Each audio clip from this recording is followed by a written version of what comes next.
আমাদের দেশের মানুষ আশা করে তার পাল্টা উত্তরটা সঠিক চিত্রটা আমাদের পত্র-পত্রিকায় প্রতিনিধিত্ব যতদিন তারা না থাকে, তাইলে কিন্তু ভারত এবং বাংলাদেশের যারা ফরেন পলিসি নিয়ে বৈঠক করবেন, যিনি আজকে আসছেন, তাহলে তারাও কিন্তু কিছু শিক্ষা নিতে পারে।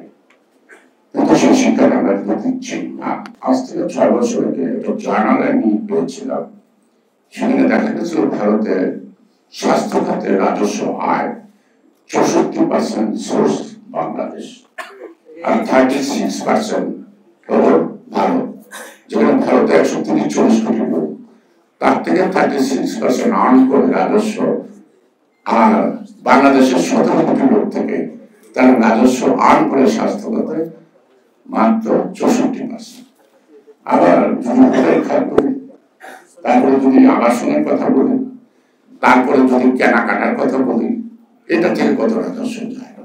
কারণ আমরা ভেরি মাচ চুজি, আমরা ধার করে কিনি, আমরা প্রয়োজনের কাপড় কিনি না, নতুন কাপড় দেখে কিনি।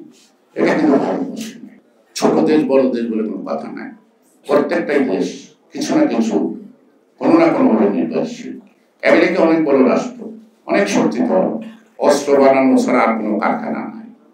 তো তাদের কাপড় চোপড় প্রসাধনী যা আছে, এই বাংলাদেশ, এই ভিয়েতনাম, এই চায়না, অর্থাৎ ইন্দোনেশিয়া, ইজিপ্ট, বিভিন্ন দেশ থেকে তারা এই পণ্য নেয়। তারাও তো নির্ভরশীল কারণ না করবেন। কিন্তু ভারতের একতরফার কারণে এটা শুরু হয়ে শেষ হয়ে গেল, এটা মৃত হয়ে গেল। আজকে যে লস্ট শ্রীলঙ্কা, যে লস্ট মালদ্বীপ, যে লস্ট ভুটান, নেপাল, পাকিস্তান, ঠিক আছে, ইউনিটি আছে, ছিল, ওটা থাকুক। Last one Bangladesh. ভারতকে ভাবতে হবে এই সাউথ ইস্ট এশিয়া সকল দেশ ছাড়া উনি একা একা কিভাবে চলবে। কি রাজনৈতিক দল নিয়ে চলবে না জনগণ নিয়ে চলবে? কেন মাল দিবে? ওপেন ভোটের মধ্যে কি নো ইন্ডিয়া নাকি চলে উঠছে।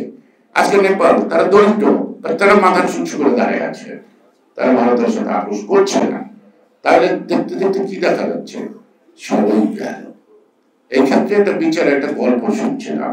একটা জিনিস ভালো হচ্ছে, সংবাদপত্র কি করবো কি করবো না, আমাদের ইউটিউবার, সোশ্যাল মিডিয়া এবং ধর্মবর্ণ নির্বিশেষে সকল রাজনৈতিক দল কিন্তু একত্রিত হয়েছে এবং each and everybody can realize the action of India and each and everybody ready to protect the Indian army.